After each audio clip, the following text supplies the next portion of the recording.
አምላክ አሜን። አቤቱ ቸር እግዚአብሔር አምላካችን ሆይ በዚህ ዕለት በዚህ ሰዓት በዚህ ስፍራ በቸርነትህ ስለሰበሰብከን ለዚህ ከፍተኛ ቀጠሮ ስላደረስከን ከሁሉ አስቀድሞ ቅዱስ ስምህን እናመሰግናለን።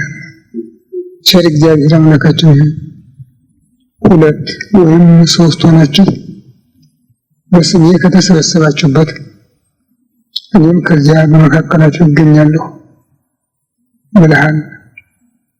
እኛም በዚህ ተስፋ መሰረት ነው የተሰበሰብነው። የምንጠብቀው ሌላ ዘመድ፣ ሌላ ወዳጅ፣ ሌላ ጓደኛ፣ ሌላ ታላቅ ሰው የለንም። የምንጠብቀው አንተን ጌታችን አምላካችን መድኃኒታችን ኢየሱስ ክርስቶስን ብቻ ነው። ስለዚህም ቃል ኪዳንህን ልታጸናልን፣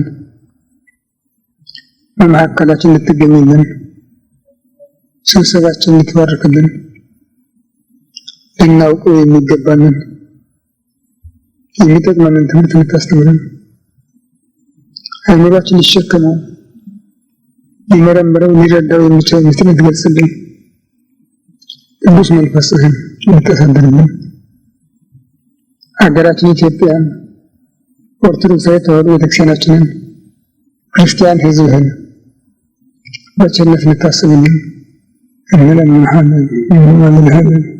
ክብር ምስጋና ለአብ ለወልድ ለመንፈስ ቅዱስ ይሁን ዛሬም ዘወትርም ለዘላለሙ አሜን።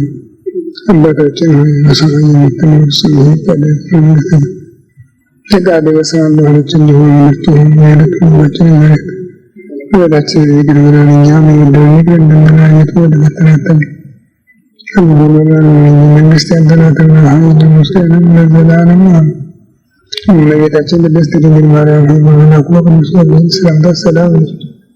በሐሳብሽ ድንግል ነሽ፣ በሥጋሽም ድንግል ነሽ። አሸናፊ እግዚአብሔር እናት ሰላምታ ላንቺ ይገባሻል። ከሴቶች ተለይተሽ አንቺ የተባረክሽ ነሽ፣ የማኅፀንሽ ፍሬ ኢየሱስ ክርስቶስ አምላክ ነው። ጸጋን የተሞላሽ ደስ ይበልሽ፣ እግዚአብሔር ከአንቺ ጋር ነውና ከተወደደ ልጅሽ ከጌታችን ከመድኃኒታችን ከኢየሱስ ምሕረትን ለምኝልን ኃጢአታችንን ያስተሰርይልን ለዘላለሙ አሜን። ኦ እግዚእ ኢየሱስ ክርስቶስ በከመ በሳህልከ ምሕረትከ ሠረይ ኃጢአቴ ወኃጢአተ ኩሉ ሕዝብ። ጌታዬ ኢየሱስ ክርስቶስ እንደ ይቅርታህ እንደ ቸርነትህ የእኔንም የሕዝብህንም ኃጢአት አስተስርይ። በማወቅ ባለማወቅ በማሰብ በመፍራት በመናገር የተፈጸመ ሁሉ እግዚአብሔር ይፍታ፣ እግዚአብሔር ይባርክልን። ጥር 22 ቀን 1996 ዓመተ ምህረት ዛሬ በቤተ ክርስቲያናችን ስርዓት መሰረት ጾመ ነነዌን የምንቀበልባቸው ዕለታት ናቸው።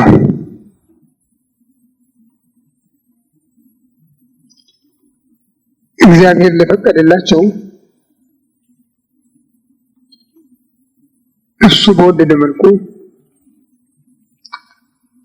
የታሪክ መሰረት ያስቀምጥላቸዋል። የታሪክ አምድ ያቆምላቸዋል። በክፉም በበጎም ታሪክ የተመሰረተላቸው አሉ። ብዙዎች እየተወሰኑ ቀርተዋል፣ የጠፉም ጠፍተዋል፣ ከሞላ ጎደል የዘለቁም አሉ። ያለስም ጋራ አብረው የሚኖሩ ታሪኮች ግን አሉ፣ እስካሁን አሉ፣ ወደፊትም ይኖራሉ። ታዲያ በአንድ መልክ አይደለም፣ በሁለት መስመር ናቸው። አንዱ በምህረት አንዱ በቅጣት።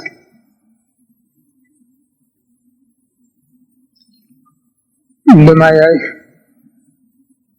የሰዶምና የገሞራ ጥፋት፣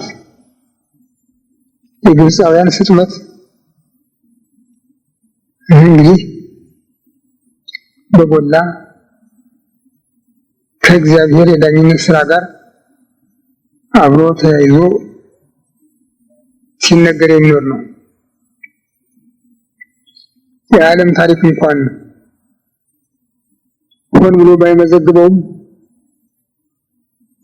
መጽሐፍ ቅዱስ ግን መዝግቦታል። ማስጠንቀቂያ መማሪያ አድርጎታል። እነዚያን ያየ እንዲጠነቀቅ ድሮ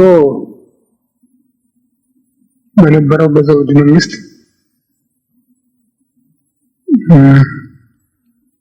ከአፄ ኃይለ ሥላሴ ወዲህ የቀረ እንጂ ሌባ በገበያ ቀን እየዞረ ይገረፋል። እኔን ያየ ተቀጣ እያለ እና እነዚህም እኔን ያየ ተቀጣ ማለት ያህል የማያህ የሰዶምና የገሞራ ህዝቦች የግብፅ ሰዎች ታሪክ በመጽሐፍ ቅዱስ ተጽፎ ይኖራል። ግን ያነበበ የተማረ ሁሉ እንዲመከርበት እንዲገሰጽበት ነው። በምህረቱ አንጻር ደግሞ ኖህ፣ ሎጥ፣ ሰባ ነነዌ ተጠቅሰው ይገኛሉ። አዎ የጥፋት ውሃ በምድር ላይ በወረደ ጊዜ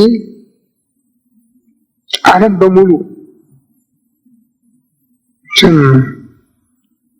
ምናልባት እንዳሁኑ ጊዜ የህዝብ ቁጥር ኑሮ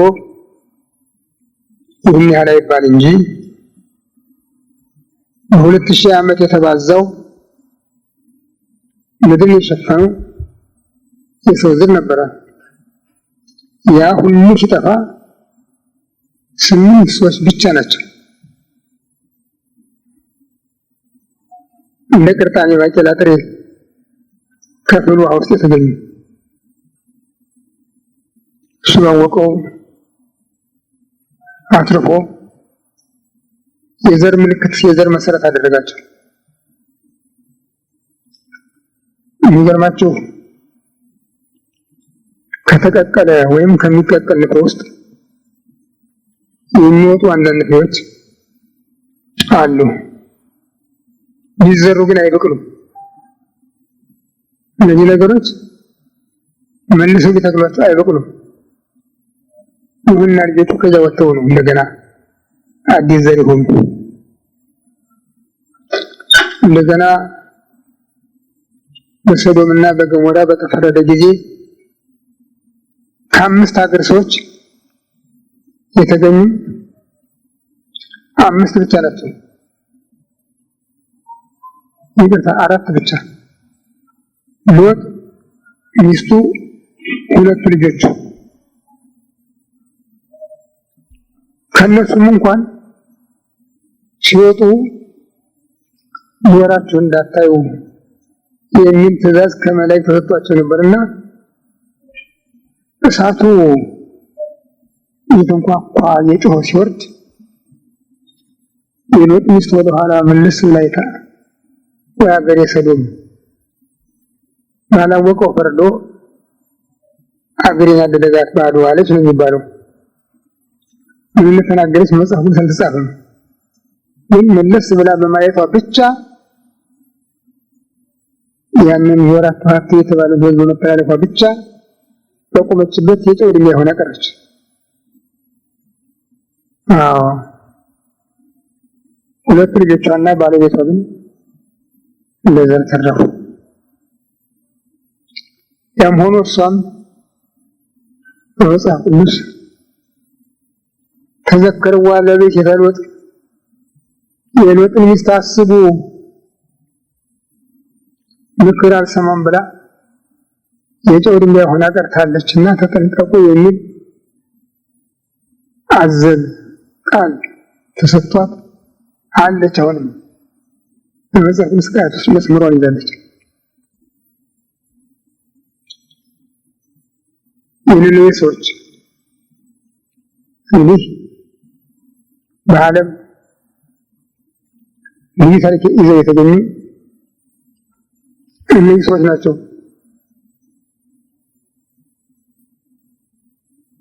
ዮናስ በዘመኑ የነበረው ነቢይ እግዚአብሔር ሄደና ነነዌ እስከ 3 ቀን በእሳት ትገለባበጣለች ብለህ አስተምራ ነው።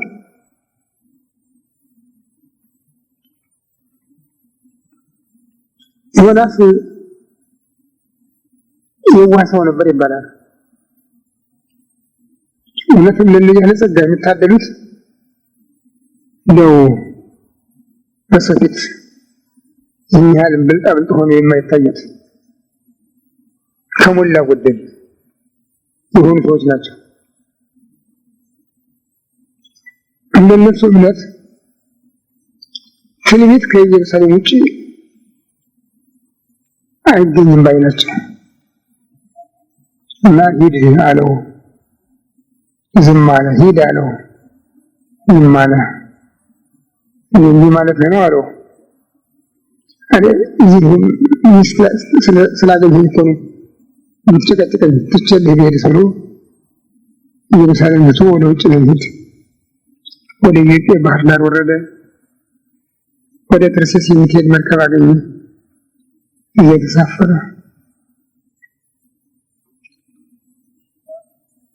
ዮናስ እንዳሰበው እግዚአብሔር ኢየሩሳሌም ቀርቷል ብሎ ነበር። ምን ይከተለው ነበር። በባህሩ ላይ ታላቅ ማዕበል ሞገድ ተነሳ። መርከቢቱን ያንገላታት ጀመረ። ተቸገሩ። መርከበኞችን፣ ተሳፋሪዎችን በመርከበኞች ሕግ እንዲህ አይነት ነገር ሲያጋጥም ከባዱን ጭነት እያነሱ ወደ ባህር መወርወር የተለመደ ነው። ሞከሩ፣ ለውጥ የለም። እስኪ ባካችሁ ተሳፋሪዎች ከየመጣችሁበት እንደው በየሀገራችሁ ሳላችሁ ታመልኩት የነበረውን ስርዓት እያሰባችሁ አምላካችንን ጥሩ፣ ወደ አምላካችሁ ጸልዩ አሉ። ተሞከረ፣ ውጤት አልነበረም። በኩል ሲሆን ዮናስ በመርከቡ ወደ ታችኛው ፎቅ ወርዶ አንድ ነገር ተንተርሶ ተኝቶ ያንኮራፋ ነበር እና የመርከቡ አዛዥ የዞረ ሲጎበኝ እያገኘ አይጉድ፣ እኛ ተጨንቀናል፣ አንተ ይተኛል፣ እስኪ ተነስና ጸልይ እንደኛ። ከየት ሀገር ነው የመጣህ? ምን ወገን ነህ ብሎ ጠየቀው። እንደ ዛሬ የመታወቂያ ወረቀት የለም። አይ እኔ የመጣሁ ከኢየሩሳሌም ነው፣ ዛሬ እስራኤላዊ ነኝ፣ የማመልከው አምላክም ሰማዩን ምድሩን ባህሩን የፈጠረው ነው አለው። ታዲያ እንዲህ ያለ አደጋ ደረሰብኝ፣ ምን ይመስላል ትጸልይ አለው። የለም ነገሩ የት ተቃዋሚ ስለመጣሁ ነው፣ ሌላ አይደለም አለ። አሁን ምን እናድርጋለን? እኔን ካልወረወራችሁ በስተቀር የሚሆን ነገር የለም አለ። ሰውየውና አብረውት ደግሞ ፈሩ። ባህሩን የፈጠረ አምላክ ነው ስላላቸው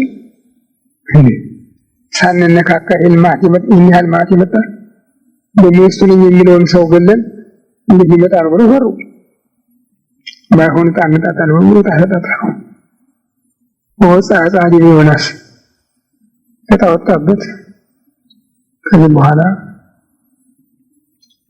እግዚአብሔር አምላክ ነገር ያመጣው አንተ ነህ፣ እኛ የሚያደርገው ተጋፍተን ደፍረን ሳይሆን ችግራችን ምክንያት ነውና ይቅር በለን፣ በየሰው ደም ምክንያት አትመራመረን ብለው አንስተው ጣሉት። ባህርም ድርጓን ተቀብላ ጸጥ አለች። እግዚአብሔር የሚውጠውን ዓሣ አዘጋጀ ይላል ቃሉ። የሚደንቅ ነገር ነው። ዮናስን የሚውጠውን ዓሣ አዘጋጀ። እዛ 3 ቀን ተኛ። የተዘጋጀለት ቤት ነበር ማለት ነው። የታሰበለት ዘውርት ሆኖ ሁሉን ይመለከት ነበር። በትንቢተ ዮናስ ምዕራፍ 2 የተጻፈው እንደምናየው እዚያ ሆኖ ትዝ አለው። አገር ሆኖ የተቃወመው የተጋፋው ኃያል አምላክ በባህር ወታደሮቹ በኩል አጅቦ አድኖ የያዘው ኃያል አምላክ አሁን ደግሞ እዚህ እስር ቤት ያስገባው እሱ መሆኑን ስላወቀ ጩኸቱን ይዘው ያቀርብ ጀመረ። እግዚአብሔር አምላክ ሆይ ይቅር በለኝ አለ። ጥፋቱን አመነ። አሁን እኮ ማዕበሉ ሞገዱ በላይ የተመላለሰብኝ ነው። የባህሩ ሳር በአንገቴ ተጠምጥሞብኛል። እዚህ አልፋ ውስጥ ተቀብሬያለሁ። ግን ጸሎቴ ከፊትህ ከሰማያዊ መቅደስ ድረስልኝ ይል ነበር። ግን ያ3 ቀን እስክታልፍ ድረስ ምንም መልስ አልነበረም። 3 ቀን ስትፈጸም ዓሣ አንበሪው አውጥቶ እንዲተፋው ታዘዘና በነነዌ ወደብ አውጥቶ ተፋው። ነነዌ ታላቅ ከተማ ነበረች ይባላል። የ3 ቀን ጉዞ የምታስጎዝ ይህን ስታስቡት ምን ያህል ስፋት እንዳላት በዚህ መረዳት ይቻላል። ከዛ ጀምሮ ታላቂቱ ከተማ ነነዌ እስከ 3 ቀን ድረስ በእሳት እንዳልነበረ ትሆናለች፣ ትገለባበጣለች። ያስተምር ጀመረ። የነነዌ ሰዎች ሰሙ።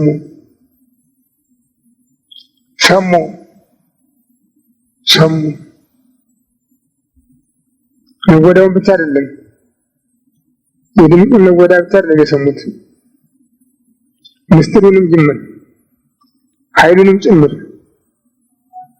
ነበር የሰሙት። ምናልባት እኛ አሁን በዚህ አጠገባችን አንድ ሰው እየለፈለፈ ቢያልፍ ምንም አይመስለንም፣ አብዷል ነው የምንለው፣ እብድ ነው ይሄ ነው የምንለው። እሱ ግን አላሉም። አይ እነዚህ የእስራኤል ነቢያት እንደው አይመጡም፣ አምላካቸው የተናገረውን አያስቀርም፣ የማያደርገውንም አይናገርም። አሁን መዘጋጀት አለብን አሉ። የነቢዩ አዋጅ እስከ 3 ቀን ትገለባበጣለች የሚል ነው እንጂ ንስሐ ግቡ ትማራላችሁ የሚል ነገር አልነበረም። እነሱ ግን ካዘን ከተከዝን ከተመለስ ሊቅ የሚነግሩ አሰቡ። ከተራው ህዝብ እስከ ንጉሱ ድረስ ደረሰ። ስልምናሶር ሰማ፣ ደነገጠ፣ ንጉሠ መንግስቱን አወለቀ፣ ከዙፋን ወረደ፣ ማቅ ለበሰ፣ በላዩ አመድ ነሰነሰ፣ ከአመድ ላይ ተቀመጠ፣ አወጀ። ሰውም እንስሳውም ከምግብ መከልከል አለበት። እንስሳት ከብረታቸው ከጋጣቸው እንዳይወጡ፣ ሰውም ምግብ ወዳለበት እንዳይደርስ፣ ሁሉም ይጹም አለ። 3 ቀን እግዚአብሔርም እንኳን ሲደነግጡለት ያም ባይሆን መሐሪና ይቅር ባይ ስለሆነ አዘነላቸው፣ ራራላቸው። ዮናስ ግን ተቆጣ። እኔ ምንም የፈራሁት ነበር። አሁን እንግዲህ ያዋሽ ነብይ እየተባልኩ ልኖር ነው። በይ እስከ መቼ ነው የምገፋው? እኔ ከምታደርግ ይልቅ ነፍሴን ከስጋዬ ትለይ ይሻለኛል። ምንም ይሻላል አለ ዮናስ። ከከተማው ጣለው። እንግዲያው ይሄ ድምፅ ከመጣስ ሊያደርገው ነው ብሎ ወጣ።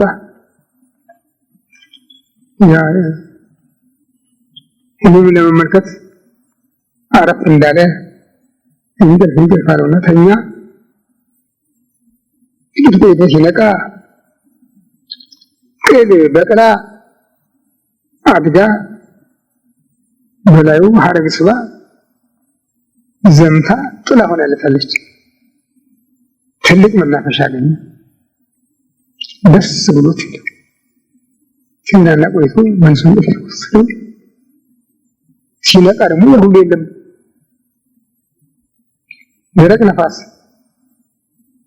ማምጻ ቢሆን ነፋሰው ይላል። ደረቅ ነፋስ መጥቶ እንዳልነበረች አደረጋት። ችን መጥቶ ከስራ ቆረጣት። ይነቃ ሁሉ የለም።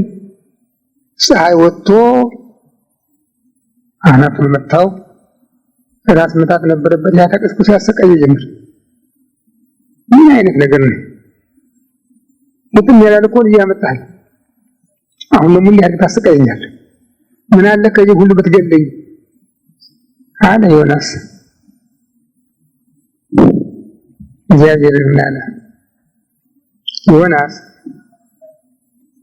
እቺን ቅል እኮ አንተ አልተከልካትም።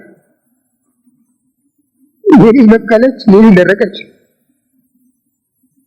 ውሃ አላጣሃት፣ አላረምካት፣ አልኮተኮትካት። አንተ ታዲያ ላልደከምክባት ተክል ይህንን ያህል የምትጨነቅ ከሆነ እኔማ እጆቼ ለፈጠራት ነው በውስጡ አላሉትም። ቀኛቸው የሚሏቸው ግራቸው፣ ግራቸው የሚሏቸው ቀኛቸውን የሚሰጡ 120 የሚበልጡ ህፃናት ላሉባት ለነነዌ እንዴት ላዝንላት አይገባም አለ። እንደ ፍርድ ይሁን ሲል ዮናስ መልስ ሰጠ። በዚህ አዳናት እግዚአብሔር። አያችሁ፣ ሁሉም በየጊዜው የተነሱ ሰዎች ሁሉ ሰው ከኃጢአት አይለይም፣ ወንጀል ይሰራሉ።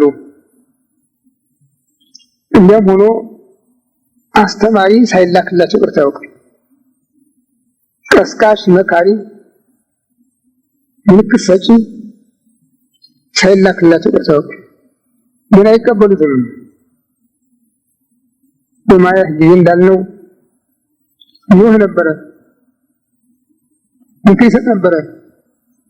መርከብ ሲሰራ ሁሉ እነሱን እያስተማረ ነው። በምን ያህል ዘመን አዘልማለህ አሉት። በ120 ዓመት የለም አንተ ጥቂት ቤተሰብ ነህ፣ ስራ ቀጥል። እኛ ግን በ20 ዓመት ቢሆን እንደርስበታለን። ያልተመለሱም።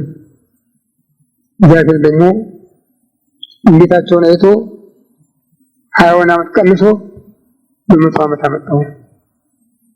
ሎጥም ተው ተመለሱ፣ ንስሐ ግቡ ደስተምረት እንዳለ ያው የፈረደውን አስቀርቶ ሌላው አጠፋ። በዚህ በጾም በሰማን ነነዌ ግን በነነዌ ሰዎች ታሪክ ግን ሁሉም ነው የሚል ትንሹም ትልቁ ሴቱ ወንዱ የላዩና የበታቹ ሳይባል ንጉሱ ሳይቀር በታሪክ የምናየው ከነገስታት ደጋግ የሚባሉ ጥቂቶች ናቸው፣ ብዙዎች አይደሉም። አመፀኞች፣ ትዕቢተኞች፣ ሴሰኞች፣ ግፈኞች ናቸው አብዛኞቹ ነገስታት። እንኳን የአሕዛብ ነገሥታት ሌሎችም ቢሆን በእነዚያ ውስጥ ንጉሡ ራሱ ልብሰ መንግሥቱን ከራሱ አውልቆ ጥሎ ማቅ ለብሶ አመድ ለብሶ ንስሐ ስለገባ የሁሉም መተባበር ምህረት አመጣ እና ይህ ጾም በሁለት በሶስት መልኩ ትምህርትነት ስላለው በመጽሐፍ ቅዱስ ተመዝግቧል። በተለይ በሐዲስ ኪዳን ተመዝግቧል። አንደኛ ዮናስና ስራው፣ በሱ ላይ የተፈጸመው ቅጣት፣ ሁለተኛ የነነዌ ሰዎች ያደረገው ስብከትና የነነዌ ሰዎች ምክሩን ተቀብለው ንስሐ በመግባታቸው ያገኙት ሕይወት ተመዝግቦ በተለይ ለክርስቲያኖች መጽሐፍ ሆኖ ትምህርት ሆኖ በወንጌል ተመዝግቧል። ፈሪሳውያን ጌታን እየተመላለሱ ታምራት እንዳሳያቸው በጠየቁት ጊዜ ይህች አመንዝራ ትውልድ ምልክት ትሻለች፣ ግን ከዮናስ ምልክት በስተቀር ሌላ ምልክት አይሰጣትም ነበር ያለው። ይህንንም ሰፋ አድርጎ ሲገልጸው ዮናስ 3 መዓልት 3 ሌሊት በአሳ አንበሪ ሆድ እንደነበረ ያለ እንደነበረ የሰው ልጅ ደግሞ በምድር ልብ 3 መዓልት 3 ሌሊት ይቆያል አለ። ይህንን ስለ ዮናስ ከተናገረ በኋላ የነነዌ ሰዎች ይህችን ትውልድ ይፋረዷታል፣ በዮናስ ስብከት ንስሐ ገብተዋልና፣ ግን ከዮናስ የሚበልጥ እዚህ አለ፣ የሚሰማው አላገኘም ነው ያለ። ሁለቱንም ዮናስንም ሕዝቡንም መማሪያ መጽሐፍ አድርጎ አቅርቧቸዋል። ይህንም ቀኑ ወንጌላውያን ተቀብለው በወንጌል መዝግበውታል። ማቴዎስ በምዕራፍ 16 ጀምሮ በምዕራፍ 12 ከቁጥር 39 እስከ 42 መዝግቦታል። ሐዋርያትም ይህን መሰረት አድርገው ክርስቲያኖች በየዓመቱ የንስሐ ጾም አድርገው እንዲጠቀሙበት፣ በተለይም አብይ ጾምን ሊቀበሉ በሚዘጋጁበት ጊዜ መጀመሪያ ልብስን አጥቦ ለሰርግ እንደመዘጋጀት ሰውነታቸውን አጥበው በንስሐ አጽልተው ወደ ዋናው ጾም እንዲገቡ በመግቢያው ላይ አስቀምጠውታል። ይህም ስለሆነ ቤተክርስቲያን በየዓመቱ በአዋጅ ከምታወጣቸው የጾም ዕለታት ተቀዳሚ ሆኖ በሀገራችን ቆይቷል። ዘንድሮም በዚያው ስርዓት እንግዲህ ከጥር 24 ቀን ጀምሮ ለ3 ቀን ጾመ ነነዌ የተባለውን ጾም ተቀብለን ከአምላካችን ጋር የምናደርገውን ግንኙነት እናከናወናለን። ግን ችግሩ በአሁኑ ጊዜ በተለይም በእኛ ማለት ይቻላል ጾም የምንለው ሁሉ ቁርስን መቆጠብ ካልሆነ በስተቀር እውነተኛ የጾም ስርዓት የለውም። እርግጥ የቁርስ ወጪያችንን እንቀንሳለን እና ሌላ ጊዜ እንጠቀም እናደርገዋለን። ከዚህ በቀር ግን ጾምነቱ፣ መንፈሳዊነቱ፣ ሕይወትነቱ ለምን እንደተዘጋጀ በዚህ ጊዜ ምን መፈጸም እንደሚገባን እንኳን ተማሪዎቹ አስተማሪዎችም አናውቅም።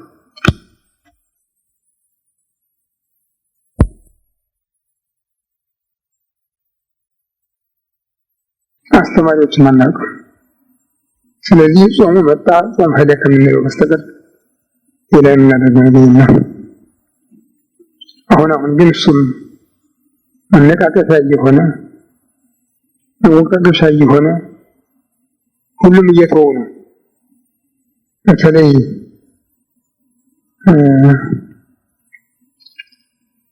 ፕሮቴስታንቶች እግዚአብሔር ምን ሰራችሁ እንጂ ምን በላችሁ አይልም የሚል ተረት ካመጡ ወዲህና ሰውም ይህን ትምህርት ከተቀበለ ወዲህ በቃ ጾም የሚባል ነገር ኢምንት ሆኗል። በሌላው ብቻ ሳይሆን በቤተ ክርስቲያን አቅጣጫም ቢሆን ጾምነቱ የተረሳ ነው። ከማንኛውም የደስታና የኃጢአት ፍቅር መሰረት ከሚሆኑ ነገሮች ሁሉ ሰውነትን መግታት፣ ከዚያ ቀጥሎ ትዝታን ሁሉ ወደ እግዚአብሔር መመለስ፣ ይሄ የመጀመሪያው ደንጊያ ነው እና በዚያች ሳምንት ከእግዚአብሔር ጋር እየተገናኙ ሀሳብን ለእግዚአብሔር እየነገሩ ስጋዊም መንፈሳዊ ችግር ቢሆን የሚቃለልበትን መንገድ መፈለግ ማለት ነው። ጾም ማለት ነው እና በዜና አበው እስመ ጾም እማ ለጸሎት ወነቃ ለአልቤ ወእህታ ለአርምሞ ወጥንተ ብድኑ ገድል ሰናይት።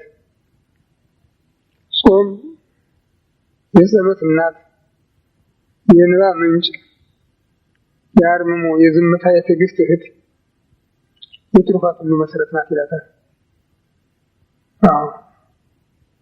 ጾም ልጓም ናት፣ ግን ፍሬዋ ይጣፍጣል ይላል ቅዱስ ያሬድ።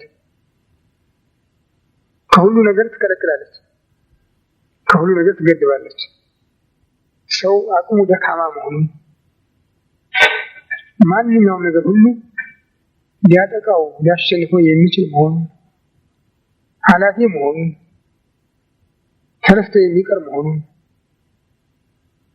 ታስታውሰዋለች። ከዚህ ተነስቶ ወደ እግዚአብሔር ይመለሳል። የሰው ዘመኑ እንደ ሌሊት ነው። ሌሊት ሰው የሚሰራውን አያውቅም። የሚሰራው ያልፋል። የሰው ዕድሜውም እንደዚህ ሆነ። ዮናስ በዚያች ቅል አዘነ፣ ተበሳጨ። ጌታ ግን ምንድን ነው ያለው? አልተከልካት፣ አላበቀልካት፣ ውሃ አላጠጣሃት፣ አላረምካት፣ አልኮተኮትካት፣ በአንድ ጊዜ በቅላ በአንድ ጊዜ የጠፋች ነገር ምን አስቆጨ ነው ያለው። እኛም በሰራነው አይደለም የምንቆረቆረው፣ ሁሉ የኛ በሆነ በማለት ብቻ ነው። የሌላው ገንዘብ ለኛ በሆነ በማለት ብቻ ነው እንጂ በሰራነው ብቻ እንኳን አንቆረቆርም። ለዚያም ደግሞ እግዚአብሔር ያደርገዋል የምንለው ነገር የለንም። የሚገርመው ሁሉ ነገር በሞላልን ጊዜ ብንረሳው እንኳን ግድ የለም። ሁሉም ነገር በጎደለበት ጊዜ መርሳታችን ነው ደግሞ የሚያስደንቀው። በሞላልን ጊዜ ግድ የለም። በሞላልን ጊዜ፣ ባልጎደለብን ጊዜ በልተን ጠጥተን ጠግበን ከብዶን አንቀላፍተን እንረሳው ግድ የለም። ሁሉም ነገር የለም። አሁን የምታውቁት ሁሉ ይህን ብለን ልንደረዝረው ልንቆጥረው አንችልም። እና በዚህም ውስጥ ሆነን ደግሞ እግዚአብሔርን አናስታውስም። እነዚያ በመርከብ ውስጥ የነበሩ ሰዎች ማዕበሉ ሞገዱ ሲያንገላታቸው መርከቢቱ ልትሰበር በቀረበ ጊዜ ረዳት ፈለጉ። አቤት አሉ። የሰው ያለህ ሰውንና እግዚአብሔርን የሚያገናኝ ማን የሚጸልይ ከእናንተ መካከል ወደ አምላኩ የሚጸልይ ሊያድነን የሚችል ነው ያሉ። ጉልበት ያለው አይደለም ያሉ። ይችን መርከብ ከመሬት ጋር ለጥፎ የሚይዝ ወይም እንደ ነፋስ ወጥሮ ገትሮ የሚይዝ አይደለም ያሉ። ወደ አምላኩ የሚጸልይ ማን ነው ያሉ። ዓለም ዛሬ እንደዚያች መርከብ ሊሆኑ ታውታላችሁ። መጠጊያ የላትም። ዓለም እየተንቀረቀበች ነው፣ እየተንገላታች ነው። ማዕበሉ ከወዲያ ወዲህ እያማታት እያላጋት ነው። ግን አንድም እንኳን ጸልዩልኝ የሚል ወሬ አይሰማም። ጸልዩልኝ የሚል ወሬ አይሰማም። ይሄ በዚህ ገንዘብ ቢደገፍ፣ ይሄ በዚህ ፖለቲካ ቢደገፍ፣ ይሄ በዚህ በኩል ከሚባል በስተቀር ወይም በቲያትር በዘፈን ሰበብ ከሚደረግ በስተቀር ኧረ በእነዚህ ያለ አገር ያለው ሕዝብ እንዲህ ያለውን የጸሎት ክፍል እንጸልይለት ለምን የሚባል የለም። ተሞከረ የሚባልም የለም። አለሁ የሚልም የለም። ባለ ሃይማኖቶች ሁሉ ልዩ ልዩ ሃይማኖት አለ። አለሁ የሚል ግን የለም። ያው ነው ሁሉም ይወጣና እዚያው ኮንዶም ገበያ ነው መገናኛው። የአንዱም እንኳን እኔ ያለሁ የሚል የለም። እኔ ያለሁ ያለሁ በእኔ ሃይማኖት የታቀፈ ሁሉ ይሄ አያገኘውም። ጎርፉ፣ የመሬት መናወጡ፣ ጦርነቱ፣ ኤድሱ፣ ሌላውም አያገኘውም የሚል የለም። አሁንማ ደግሞ ብሎ ማን ይመጣል? ይወፍ ጉንፋን ስንቀላውጥ በኑሮ ይወፍ ጉንፋን ነው የሚያስቸግረን። ይወፍ ጉንፋን ነው የሚባል ነው አሁን ዓለም የሚያስቸግረው የሚያስጨንቀው። ይወፍ ጉንፋን ቢያጣ በስንዘመድ ያጣ ወደ ዶሮ ገባ፣ ዶሮ ደግሞ ወደ ሰው። እንዲህ ያለ እስከዚህ ድረስ የደረስ ነው። በዚህ ስርዓት፣ በዚህ ጉልበት፣ በዚህ ብልሃት ሲጠቀምበት የኖረች ኢትዮጵያ ነበረች። አንድ ነገር ሲሰማ፣ አንድ ነገር ሲመጣ ምህላ ተሰብሰቡ። ቤተክርስቲያን ሌላ መሄጃ የለም። የሚስዮን ቤተ ጸሎት የለም። የካቶሊክ ቤት የለም። የእስላም መስጊድ የለም። ወደ ቤተ ክርስቲያን ሁሉም እዚያ ይሰበሰባል። እዚያ ስዕል መስቀል አውጥተው አቤት ይላሉ። ያን ጊዜ ሁሉን ከሰማይ ሆኖ የሚመለከት አምላክ እንደነነዌ ሰዎች ድምጻቸውን ተቀብሎ ጸጥ ያደርገው ነበር። ይሄ ነበረ በኢትዮጵያ የነበረው። ስለዚህ ባለሙያዋ ኢትዮጵያ ነበረች። ዛሬ ደግሞ ሰው ጭልጥ ግርኝት ብሎ ሁሉን ትቶ ሄደ። ቲያትር ቤት ገባ፣ ሆቴል ቤት ገባ። ምንም ነገር የለም። አዮ መከራው እየተፈራረቀ እየተለወጠ እያደገ እየመጣ ነው። በድሮ ጊዜ ጠቅሟል። ጾም ጠቅሟል። በኢትዮጵያ እውነተኛ የታወቀለት ፍሬ ነበር ጾም፣ ጸሎት። እነዚህ ሁለት መሳሪያዎች ትልቅ ኃይል ሆነው በኢትዮጵያ ሲሰሩ ኖረዋል። ዛሬ ግን ጥርሳቸው ተሰብሮ ኃይላቸው ደክሞ እነሆ 31 ዓመታችን ነው። ምንም ይጠቅመናል ሳይሆን እኛም አልተጠቀምንባቸውም፣ እነሱም ይጠቅመናል ሳይሆን። በሌላ በኩል ጾሙ እየጨመረ ነው። የፈቃድ አይሁን እንጂ በግዴታ ሁሉም ነገር ስለታጣ ጾሙ እየጨመረ ነው፣ ዋጋ ግን የለም እና ስለዚህ መቼም በተቻለ መጠን አሁንም እግዚአብሔር የሚመለስ ልብ እንዲሰጠን መጸለይ ያስፈልገናል። ነቢዩ ልበ ንጹሐ ፈጽም ሊተዮ መንፈሰ ርቱዐ ሀድስ ውስተ ከርሥየ፣ ንጹሕ ልብ ፍጠርልኝ አቤቱ ንጹሕ ልብ ፍጠርልኝ፣ አዲስ መንፈስ በውስጤ አድስ ያለ። እንዲህ ካልሆነ የሚሆን ነገር የለውም። የትናንትናው ልብ አላገለግልም። እግዚአብሔር አዲስ ልብ ይሰጠን። የዮናስ የመጀመሪያ ልቡ አላገለገለም፣ ሁለተኛ ልቡ ነው ያገለገለ።